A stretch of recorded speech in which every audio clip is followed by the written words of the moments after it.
Broadcasting from Baltimore, Maryland, this is 5x3 Radio, where strength is for everyone. I'm your host, Emily Sokolinski, owner of 5x3 Training, a strength and conditioning gym in Baltimore, along with my co-host, Rebecca Fishburne, founder of Cornerstone Strength Maryland. Each week, Rebecca and I will discuss the ins and outs of strength training, why there is a no one-size-fits-all approach, and why strength is so important in our daily lives. Thanks for spending some time with us today. Now, on with the show. Hi, everybody. Welcome back to 5x3 Training. Rebecca and I are here. Hi.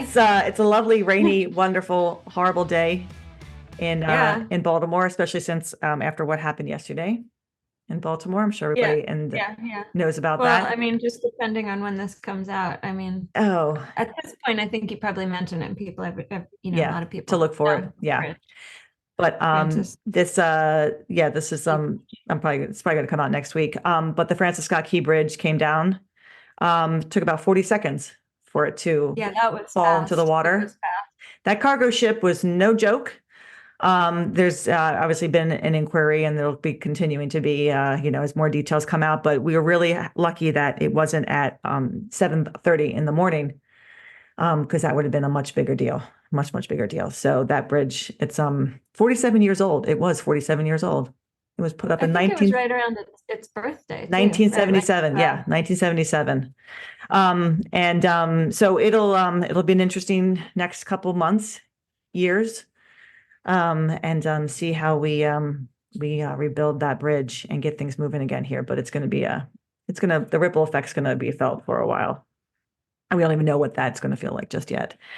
A couple weeks ago, we started a 4-part podcast. And part 1 was on knowing your why. Why would you want to start a strength training program? Yeah, well, a strength training program, or really kind of anything like exercise or self-improvement kind of program. Right. Why would you want to do this? Digging deeper and figuring out, what's the real motivation that's going to keep you going. Exactly. Even on the days when habit doesn't even kick in. Because we all want to start something. We all say we're going to start running, we're going to start going to the gym, we're going to start a program. But, what does that mean? What does that entail? The first part was just talking about that, like really figuring out what is your why? What is your motivation behind doing this? What's realistic for you? What's reasonable for you? And we thought today in part 2, we would discuss the intention, your intention. So you found out your why, what motivates you, what is helping you decide, to get started on this. Kind of taking that big picture why, that big motivation, and turning it into some practical, realistic next steps. And people always start out like when they feel motivated to do something, take a, just dump.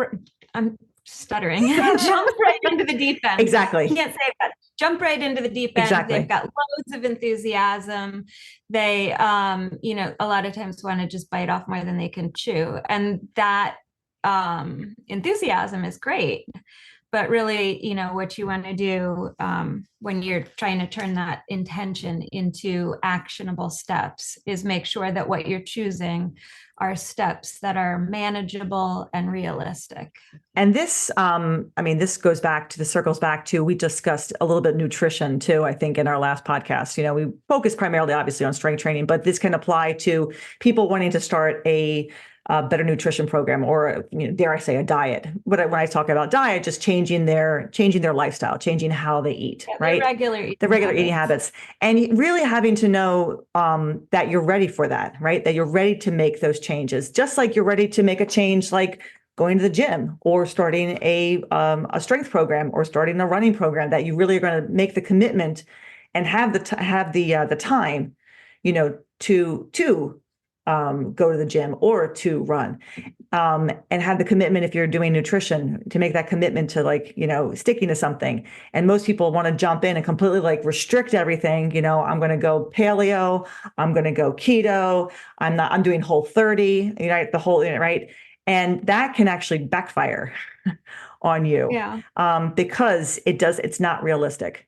You want to talk a little bit about what we mean by, realistic, what like like knowing yourself and being honest with yourself. Because I mean, I know what I say to my clients, those who come in and ask me, well, how often should? Yeah. And I mean, we've talked about this before, what a person should do. Like we've talked about it in terms of programming. Right. What program should I follow? What's the best program? The one you're going to follow. Exactly. Right. What you should do is what you're going to be able to do. Like, create a situation where you can have success and then build on that success.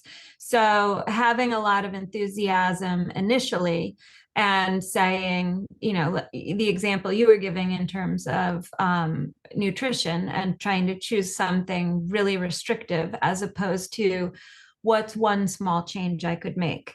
What's some food that I consume or beverage that I consume that's not healthy or that's junk calories that I could replace with something else without too much effort.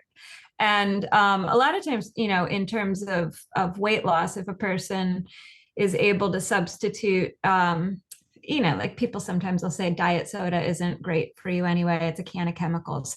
It depends what you're comparing it to, right? If you're talking to somebody who's drinking 5 full sugar sodas every day, yeah, sub a couple of those out for a diet soda, you've reduced the number of calories you're taking in during the day.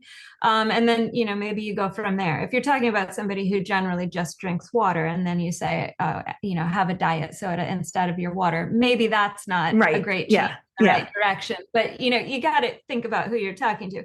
So a small change that's manageable and then kind of build on that. And if you're talking about a fitness routine, if you're talking to somebody who has kind of been going to work and then just coming home and sitting on the sofa, eating their dinner, watching TV, eating snacks, ice cream, whatever, you're not going to go from that to 5 days a week gym rat. Not at all. Not at all. So you want to make one small change. And sometimes, I mean, it's sometimes for people even getting to the gym, and this sounds crazy maybe to you or me because we sort of live at a gym, but like even getting to a gym on a regular once a week basis is a challenge for a lot of people. So you've got to kind of consider where your starting point is. Right. It's always best to meet a person where they are. Right. And you're not going to meet them where they are and point down the road to where, the physique guy at your gym lives and say, you got to get up there real fast. Right. That's small steps. Right. Start where you are, figure out what's 1, maybe 2 small changes. And then make that a habit. Yeah. I always equate this. I always start to find myself equating this to nutrition, right? I mean, most people come to us, you and me, and they want to get stronger, right? They want to get stronger. They're not coming for weight loss. We're not a weight loss gym. You're not a weight loss coach. But can we help them maybe make better changes with their eating? Absolutely. Right. We're not dietitians. We're not nutritionists, but I always say that, but I can help you with making better nutrition choices, let's say, or at least eating more protein. How much protein are you eating? Are you starving yourself? Are you eating? Are you eating before you come to the gym? Right. So I can help that. But I always tell people, try to start first with committing to this. Can you make it 3 months? And get to the gym once a week or twice a week for 3 months. If you can, then you have shown that you can make those change. You can make a change. You're ready to embrace something new and change your lifestyle. Then we can talk about eating, because I don't think until you can actually make a commitment to one thing, it's really hard to try to commit to everything. Right? It's like making one small change, and the way that you approach your clients in regards to eating, because I know that you've done precision nutrition, as have I, is just that, right? Making one small change. Drinking a glass of water every day, and then maybe trying to drink 2 glasses of water.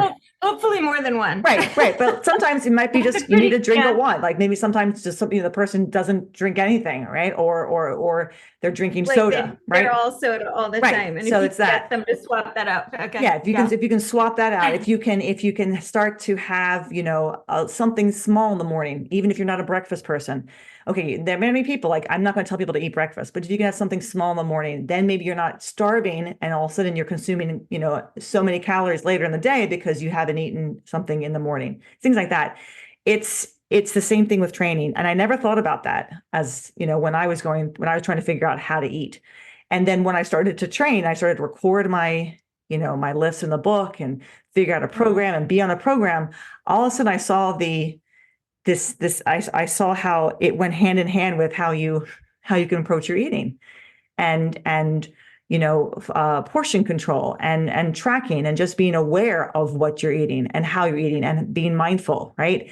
It's the same approach with training, and you have to be realistic in your approach to the gym as you would be in your approach to anything new in your life, right? If you try to go in all at once, you're going to burn out. And so many people do. That's why there's always that joke about, January 1st, all the treadmills are going to be taken up. And then come February 1st, no one's there anymore. I'm pretty sure it's St. Patrick's Day. Oh, is it really? They make it for St. Patrick's Day. Because you burn out. I mean, no one can say, I've got plenty of people who say, I'm going to be in the gym 5 days a week. And I say, have you been to a gym in a while? Well, no, you might want to start with 2 times a week. Really? I said, I bet you can't get in here 2 times a week, right? And that really is, for most people, the most realistic plan is twice a week. It's for us, I own a gym. I still have to make a plan when I come in. I can't just go in anytime I want to. I have to be mindful about when I'm training and my days off and my recovery. And I have to plan my sessions.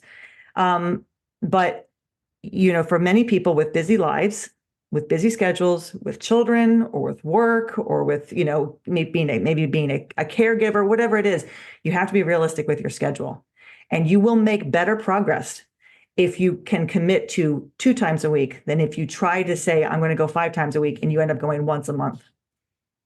Yeah. Right. So I think you kind of hit on 2 important things there. One is planning and the other is tracking, right? So when you're first starting out trying to figure out, how do I turn my good intention or my big picture why, like I want to be healthy enough to get up and down off the floor easily and play with my grandchildren or my children, or I want to be able to, whatever your big why is, right? Take that big why and sort of break it down into some steps. And then also, if you're thinking about instituting changes, make a list of about 5 small, easy, manageable changes that you could make. And then from that list of 5, choose one that really speaks to you at the moment. When you're able to regularly execute on that one goal for like 2 weeks, maybe a week and a half. Then look at your list again, choose another one. And if you have that list of 5 easy things, 5 easy changes that you could institute, and it's all listed out and it's right there, then you don't have to put as much thought into it. You're not necessarily doing it on the fly. You know that those are changes that you've considered beforehand that are going to be meaningful and help you reach your goal. And when you feel ready to add a new one in, you don't have to go through that whole brainstorming process.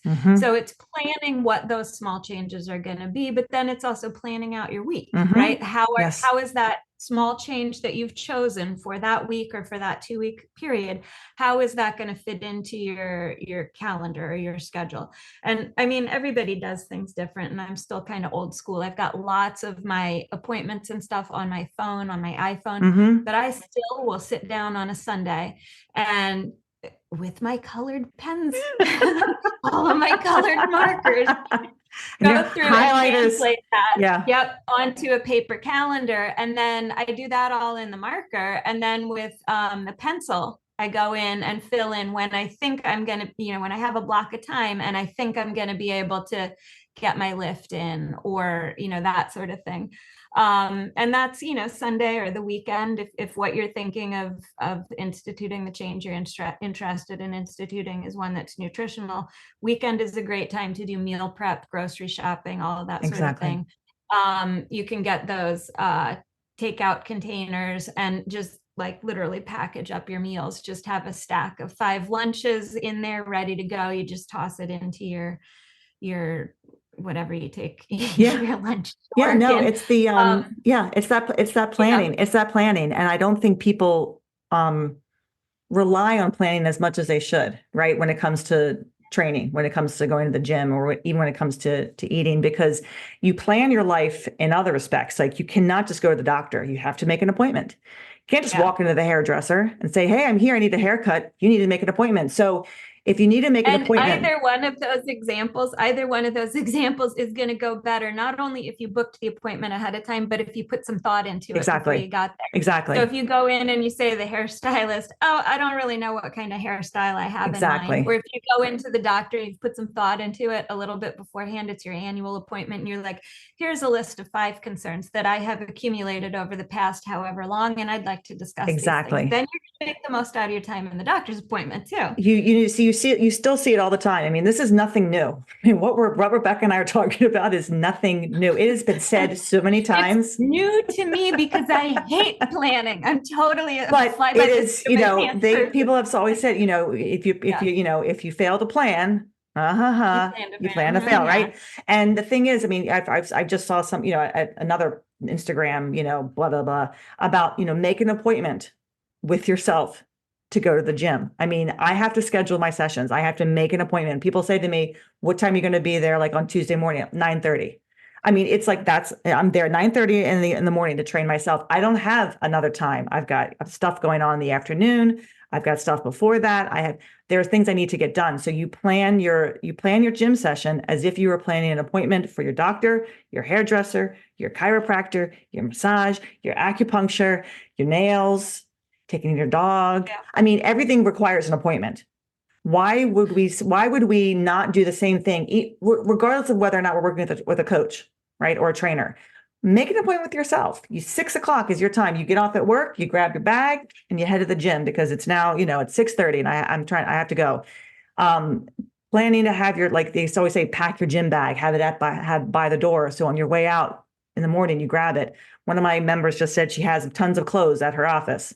She's got clothes. She's got clothes for every day now, stashed there. So there's no excuse, right? There's no reason why I can't go because my clothes are right there. And that makes you feel more responsible, right?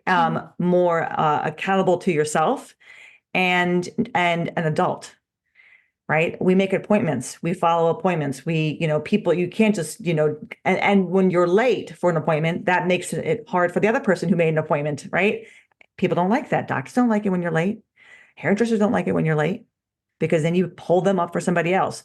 Be responsible, be respectful, and be respectful of yourself when you decide you're going to hit the gym. I like when people contact me, they'll text me, Emily, I'm supposed to come in tonight. I told you I was coming in tonight, but I can't make it. I'm going to come in on Thursday. I love that. That's the person letting me know, and they don't have to, but they're letting me know I'm holding myself accountable. I was supposed to come in tonight to train. Can't come in, something's come up, I'm coming Thursday. And that is just a way for me to know that they're coming in and for me to kind of give them a thumbs up. That's great. I'll see you Thursday. And they know themselves that they made a commitment to themselves to come tonight, but something's come up. They're being the adult thing and they're going to reschedule the appointment for themselves the next, 2 days later. And that is somebody who understands that this is important to them and they're not just blowing it off. That they know that they need to come in, but something has come up and our lives are crazy. So having an A day, a B day, a C day, an A plan, a B plan, a C plan, all necessary because things are going to happen. But knowing your schedule and looking ahead, going, I can come in Thursday. I can squeeze in something on Friday. That's being realistic. And also, I don't know if people aren't familiar with 5x3, right? You're not talking about somebody who has an appointment with you as their personal trainer who's going to be working with you one-on-one. Only in the beginning, talking about like essentially, if you were going to go to Globo Gym, there was actually somebody there who cared whether you showed up or not, right? And was looking for you, right? It's a real community up there at 5x3, and so if somebody doesn't show up, other people will notice. And so they're sort of just being accountable to everybody else in the room. Absolutely. It's not the same thing as like, I had somebody cancel on me today, actually 2 people. Oh, it's not like that. Yeah. it's not that situation. It's really more of just like a community, letting people in the community know. Mhm. But the other thing you're talking about when you're planning and you're looking ahead at the whole week and Mhm. you have the plan B. So, okay, it didn't work out. I couldn't make it on Tuesday because stuff got out of control at work, but I do have time on Thursday. I'm going to go then. I'm going to let people know. The other thing I think is important to think about, like not only being realistic about your time constraints and what your schedule is, and being able to adjust and adapt and see ahead where you might have a space in your schedule to slide things forward if you need to. The other thing I think is helpful when you're making plans about adding something new, like gym visits to the gym, if that's not part of your usual Mhm. routine, just being honest with yourself about your sort of natural ebb and flow of energy, right? Like some people are morning people, some people are nighttime Right. people. Right? If you happen to be a nighttime person, like you're groggy every morning and stuff, you really don't start functioning well until noon, and your first 4 hours at work are crap. I mean, if you're that kind of a person and you're like, I'm going to go to the gym before work every day, that's not realistic. No. And if you're a morning person who decides, I'm going to go to the gym after work, and you do that once and you realize you get out of the gym and it's like 7:30 at night and you're like, oh my God, I need to go to sleep. Mhm. Like just sort of being honest about who you are, as opposed to making plans based on the idea that you're going to be a different person, Yeah. or that because you want to be doing this, you're going to be a different or quote unquote better self who's going to have more energy or behave differently. Or, like if you're not a morning person, don't make your plan 5 a.m. gym time. Yeah. You're absolutely right. There's so many people who decide that they're going to wake up early. I'm Mhm. going to hit the gym. And it sounds And it nice. And sounds I great, kind of, but yeah, I'm a morning person. And like, if I am working all day and I get up at 5 a.m. and get my stuff done and I'm finished my heavy deadlift day and back home and having breakfast by 7:30, that's fabulous. But I have to go to bed the night before at right. like 9 Right. o'clock. Right. Right. It doesn't, like, for me, I do need like a certain amount of sleep. I know I am sleep dependent. And so I need to plan to get that amount of sleep in order to get up at 5 a.m. to do this. That is another big thing for people, because if you're somebody who likes to go to happy hour after work, right? Or there are things in the evening that you like to do.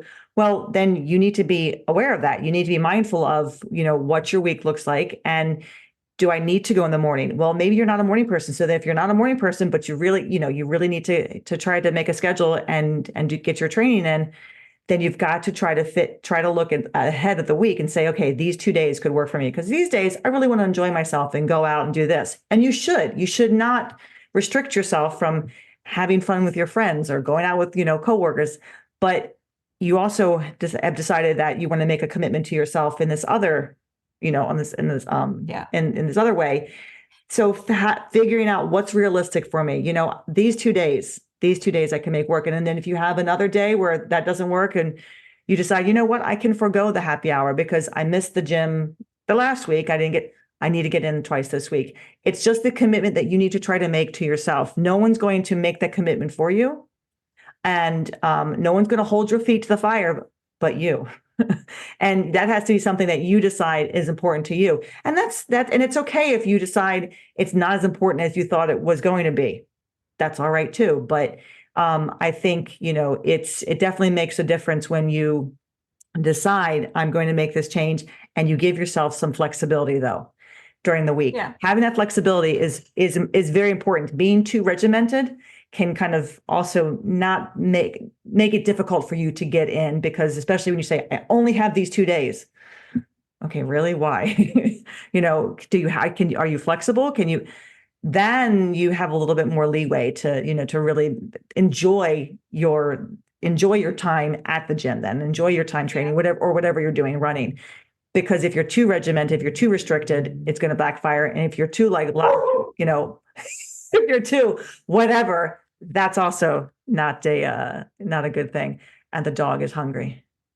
No, actually, I mean, my Oh, husband. oh, Just Todd's home. Got it. but like, I mean, also just like speaking as somebody who is very sleep dependent, like sleep is a thing I have to Absolutely. plan in there, right? Like I can get up early or I can stay up late as long as I've had enough sleep. Right. And so I kind of know I can maybe forego. I need at least 8 hours. I can forego 8 hours, maybe 1 or 2 nights in a row, Hmm. and then I'm going to crash. So, like when I'm planning those sorts of things, if I know I have a meeting at night or I know I have another commitment at night, but I wanted to get up in the morning, like I have to make sure there's enough time. And I think people don't necessarily think about sleep as being essential. Our culture doesn't No, really no. emphasize that. I just know that about myself. And I think if you, well, I mean, there have been, I guess, plenty of studies that show like the more sleep deprived a person is, the harder it is for them to stick to whatever change they're trying to That's make. right. Like those are when people are exhausted, that's when their willpower is gonna, whatever people mean when they say willpower, Hmm. it's gonna be Hmm. harder to Hmm. stick to whatever the commitment is. Hmm. Um, that's the time when people are going to more mindlessly eat or be more apt to say, I'm not going to the gym. I just don't have the energy to do it. I'm too tired. And then just go home and lay on the sofa, watch TV and, eat chips or something. Yeah. I don't know. I think everything that we're saying, I mean, it comes down to you have to know yourself. You have to be honest with yourself. You have to be very honest with yourself. It's like that questionnaire that Precision Nutrition has, the readiness questionnaire, right? Are you ready? Yeah. Are you actually ready to make a new change in your life, to commit to changing your eating habits, commit to a strength training program? Do you have it in you? Is this something you really want to do? If it is, great. And be realistic with how often you want to come. I always tell people when people say, well, how often should I train? I say twice a week is great. I always start with that. I always say twice a week is perfect. And they go, really? I said, yes. If you can commit to twice a week, you will see results. You will be successful, because the most important thing is that you come twice a week. If you decide you want to come 3 times a week, or I'm going to come 4 times a week, and you end up coming once every 2 weeks, then you have not been successful. You haven't been able to stick with it because you put too much on yourself all at once. Twice a week is great. 3 times a week is wonderful because, like I said, you get to practice more.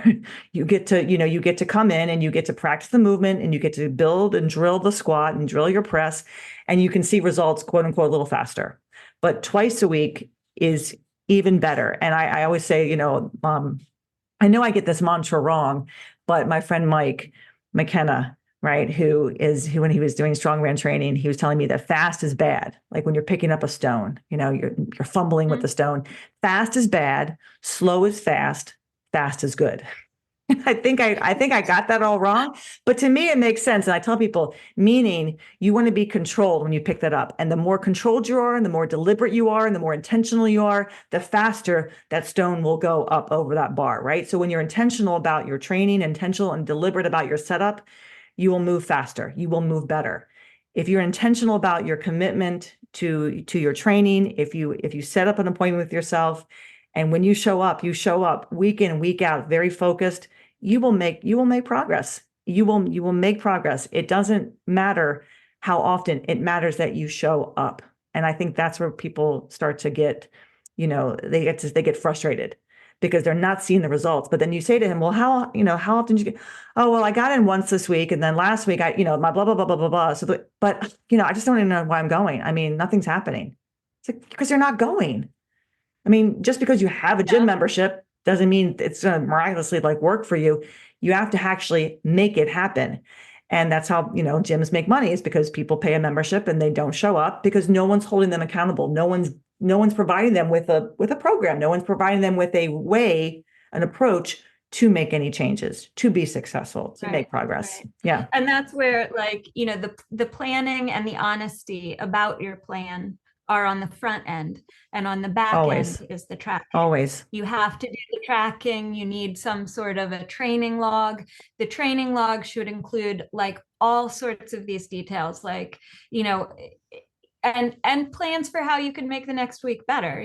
Like if you felt exhausted at the gym, but you didn't get enough sleep the night before, make note of that. And then for the following week, make that part of your plan Right. to, sort of make that more intentional or deliberate in getting more sleep. I keep talking about sleep. I guess I'm tired. Sleep is important. Sleep is important. And I think you're right. In this culture, people always, pride themselves on how little sleep that they get.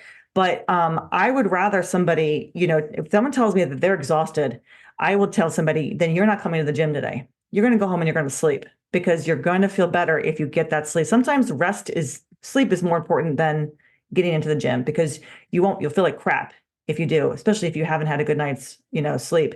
It sets you up for all sorts of problems, especially as you get older, right? Because as you get older, you wake up in the middle of the night like this, like staring at the ceiling going, I'm wide awake.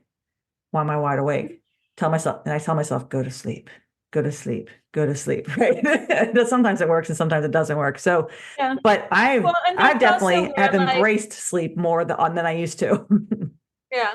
But that's also, I think, where like being honest, knowing the person and having the training log to look back on is super important, because, like for a lot of people, that's very good advice. Like the people that push themselves too hard, the people that are constantly under stress, the people that are constantly getting sick because they're under stress. Yes. Those people are going to do better off to go home and sleep when they're exhausted, rather than come into the gym, put more stress on their system. Yeah. But if you're looking back at your training log, and sometimes your coach knows this, but you don't, if you're looking back at your training log and there's a lot of blank space or missed days where you intended to go to the gym, but you didn't, then maybe you just got to push through. Sometimes, some days it's not going to feel good. Right. And so you kind of have to make that choice based on, who the person is, being honest with them, being honest with what they've actually accomplished or followed through on. Yes.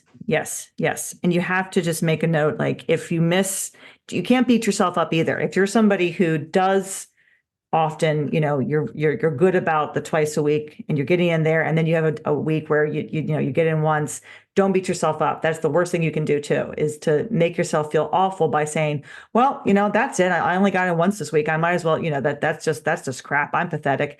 No, you're not. We have lives. I mean, shit happens. So you have to be okay with, sometimes I'm going to have to miss, and if I have to miss, well, when I get in the next day, I'm just going to talk, I'm going to decide I'm going to repeat what I did. If you have a coach, even better, the coach can help you figure out what you're going to do. But you have to be good to yourself if that's the case. If you're somebody who just never bothers to show up, and then you're constantly complaining and frustrated why you're not making progress, well, you have nobody to blame but you. Yeah. And you get what you get, and that's about it, so. Yeah. And this is where, you and I have talked about this before, but I think a lot of times this is where social media, another place where social media is not necessarily our friend, because people always put, whatever it is, their A-reel, right? Like their best self on their Facebook page. I know plenty of people who post about they've gone to the gym, or they've gone to the boxing ring, or they've lifted some weights or whatever. I feel like the people who are at the gym on a really regular basis are going to do that if it's a PR. Maybe if they're a coach and they're just putting it up there as like educational or trying to set an example for somebody else. But most people that I encounter that are posting, about when they've gone to the gym, it's often more of an exception than their norm. And so you just got to be careful that you're not believing as reality what your social media post might imply about, look at the training log, be honest in the training log. That is a useful tool if you're being honest about yourself. And then, okay, fine, you can put whatever you want up on social media if you're being honest in your training log, but don't rely on a social media post or whatever image you put of yourself up there on social media as your training truth. It's that whole, oh God, social media. That's, that's one thing. Like people constantly, putting like their whole entire life on, online.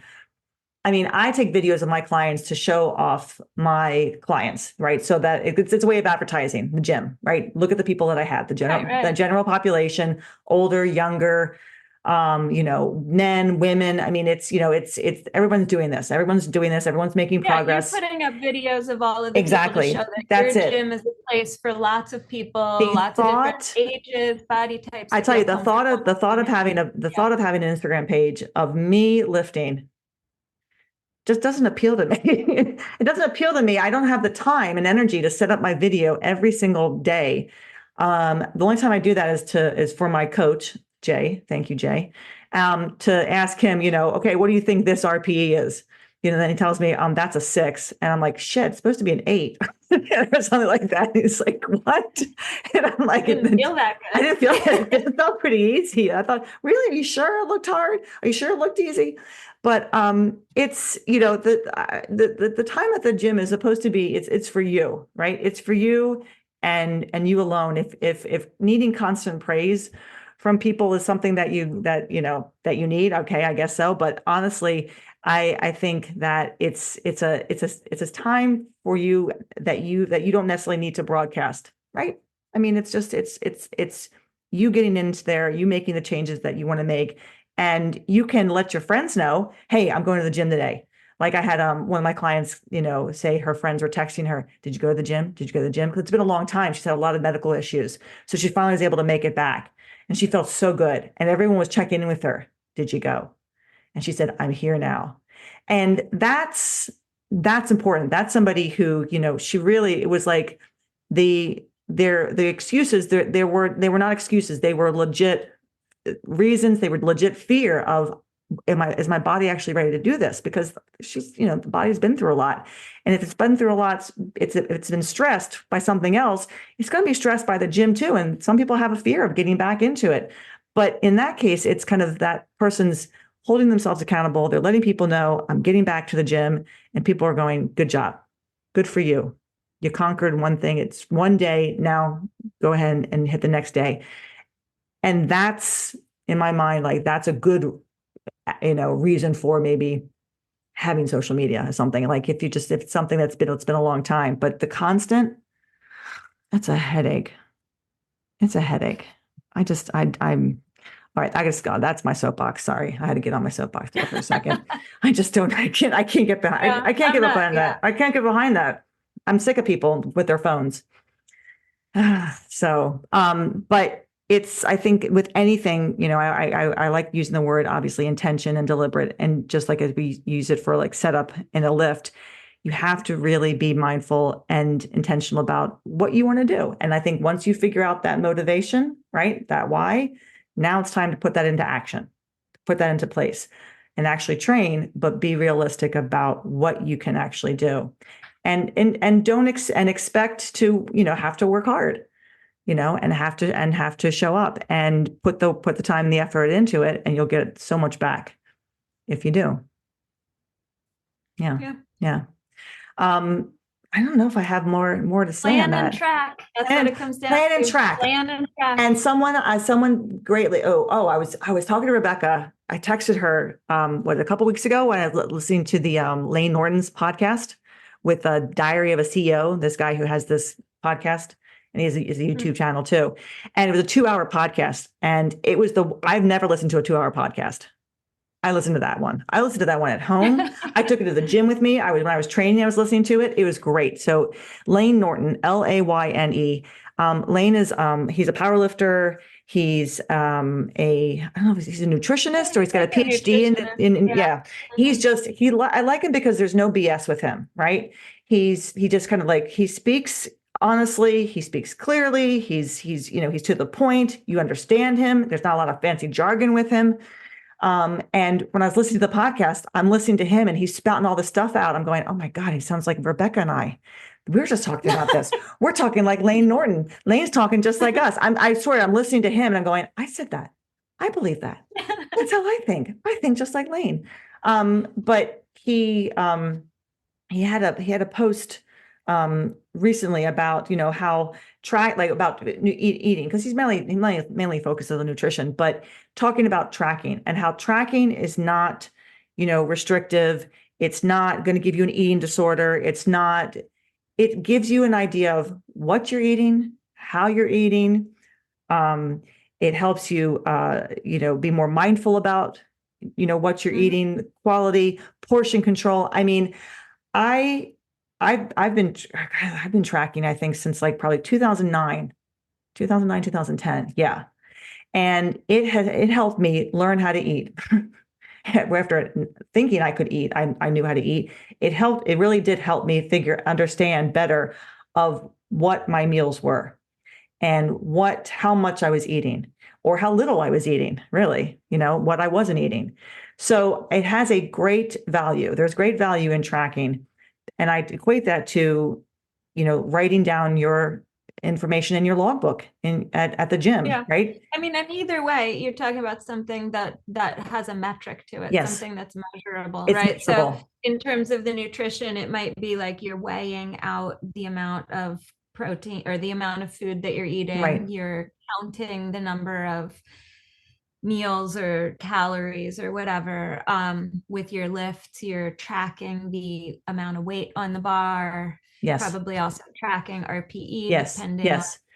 which side of the fence you If fall you, on if, that, yeah, tracking other things like sleep, stress, all of that, so that you've got something, somewhat scientific to look back on and figure absolutely. out where to make changes. Absolutely. I mean, you can't go to the gym, think you're going to get stronger, and you never record anything. And you just keep throwing weight on the bar. I'll throw this on today. And you don't actually write down what you've done. How do you know? How do you know how much Well, strong you I are? mean, How do you know it's if not you, that you can't do that. There's plenty of people who of do course, that. but That's exercise. That's exercise as yes, opposed to training. And, I mean, sometimes when people are just getting started, right? Maybe really actually at that point, tracking is just how many times did I go to the gym true. this week? Absolutely. So again, it depends on the person and what you're And tracking and what you're yes, trying to achieve. yes, Right. I think that, and some people, I think, they will look at their eating and they'll start to make some changes in their eating, and then they'll just gonna go to the gym. But then eventually maybe they'll change the way that they approach the gym because they've changed the way that they approach the eating. And sometimes it's the other way around, like Or vice versa. vice Yeah. versa. You create the habit of going to the gym training, and now all of a sudden you realize, well, I can tracking my exercises. I can do the same thing with my food. Oh, wow. Now I can measure and I can really see, am I making progress here as well? But I think the two definitely, they definitely go hand in hand. If you're just wondering if you're losing weight or wondering if you're gaining weight, but you're never weighing yourself and you're not taking measurements and your eating is kind of all over the place, then I don't know. How would you know if you're losing weight? How would you know unless you actually measure, right? Unless you measure. And for some people, that's a very scary feeling, stepping on the scale. But if it's a measurement tool and you can use it as a measurement tool, it's not scary. You don't have to weigh yourself. Of course, it does give you a good measurement because it helps you figure out if what you're doing is working. But there are other ways that you can measure too. But there has to be some type of intention. There has to be some type of action in order for you to see, is this working? And it can be small. It can be small. And again, you never want to just jump in completely. And tracking is one of those things where you have to start small too, right? You have to start little by little. Maybe it's just tracking your protein, which is what I always start with people first. How much protein are you eating? Start there. So that's why I say start with twice a week. It's hard to track all the things all Of course. the time. Yeah. Of course, but I do like that it does give you an idea of, am I overeating? Am I overeating? Am I undereating? Right? I mean, some people realize that they're undereating. No wonder I feel so sluggish. I'm not actually getting enough energy. I don't have enough energy because calories is energy, especially if you're training, especially if you're going to the gym, especially if you're doing whatever activity you're doing. So, it's sometimes hard to be realistic with ourselves and to actually sit down and plan. But I think once you start that, it becomes a lot easier, right? It becomes habit. But as Rebecca said, it might take a week, might take a week and a half, might take 2 weeks, might take a month. But the habit of doing that over and over again. Habit, or also like somewhat ingrained, like exactly. With the Precision Nutrition or Girls Gone Strong, they use those like visual cues of size, right. like right. protein the size of your palm on your plate. Right. Some people like to you know, measure. however. Right. Yeah. But it's the same, but it goes hand in hand with I think it definitely goes hand in hand with your training, because you can track anything. I can go to the gym and I can just do like a body weight circuit. I'm still going to write it down. I'm going to write down what I did. I'm not going to just go in there and do some things and then I'm going to write down what I did, because I'd like to maybe replicate that. Or if I'm going to do it again, I want to be able to do it longer. So I'm going to add more sets to that body weight circuit. So, I mean, it's anything that you do, there should be some kind of tracking, right? Some type of way for you to see, I did this, I did this, I did this. It's that checklist. It checks it off. I hit the gym. I did an hour of this, or I did 45 minutes of this.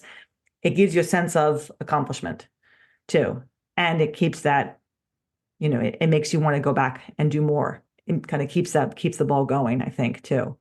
If you're intentionally, keeping track of what you're doing, either going to the gym or eating, because then you want to see that same result next week, and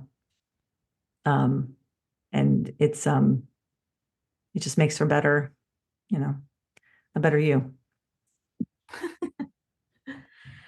Yeah. So anything else you want to add to that? I think we hit everything that I can think of. We hit everything that we had talked about beforehand. Because part 3 is the Amazon truck is on my street, and the dog is watching out the opposite window. He's ready. So he's prepared at any moment. So we're going to wrap this up. So we're going to wrap this up, and next, and part 3, when part 3 comes out, is when we're going to talk about coaching or hiring a coach, because this is how a coach could help. This was why this is just you getting to the gym, you starting a program. Next time will be why would you want to coach, and what would you look for? So definitely look out for part 3 in a couple weeks. We're going to wrap this up here today. Charm City Strong Woman contest registration is still open. We're going to head into our fundraising campaign in another month. Remember, the contest is on Sunday, June 9th, 2024 at 5x3 Training in Baltimore. If you can make it out there, if you're local, that'd be great. If not, feel free to support us through our fundraising campaign. If you have any questions or comments about today's podcast, you can always reach me at Emily@5x3.com or Rebecca at cornerstonestrengthmaryland@gmail.com. Thanks for joining my us. My jaw just dropped and hit the floor because the Amazon truck drove by and my dog said nothing. Nothing? Because she was looking the other way?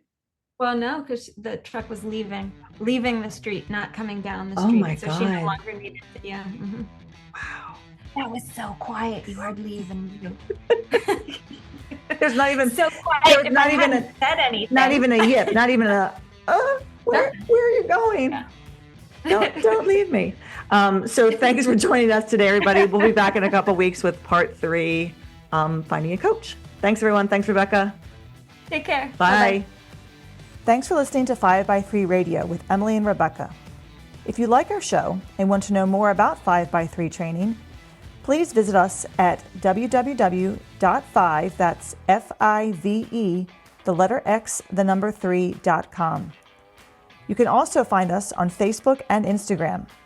To learn more about Rebecca, please visit her website, cornerstonestrengthmaryland.com. Thanks for listening and have a great week.